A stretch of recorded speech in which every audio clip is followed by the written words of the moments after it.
Hello বন্ধুরা, আমার রকমারি রান্নাঘরে আপনাদেরকে স্বাগতম। আজকে নতুন একটা দিনে নতুন সিম্পল একটা দুপুরের থালা শেয়ার করব। দুপুরে আছে গরম গরম ভাত, সঙ্গে পালং শাক বেগুন আলু দিয়ে বানানো আছে, বেগুন ভাজি, আর আছে আলু ভাজি, সঙ্গে আছে আলুর কষা তরকারি।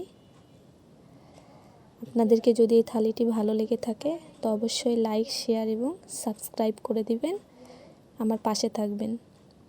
আরও নতুন নতুন আইডিয়া দিতে অবশ্যই আমাকে কমেন্টে জানাবেন। আর আছে এক বাটি মসুরির ডাল এবং এক গ্লাস জল। আপনাদেরকে এই থালিটি কেমন লাগলো অবশ্যই কমেন্টে জানাবেন।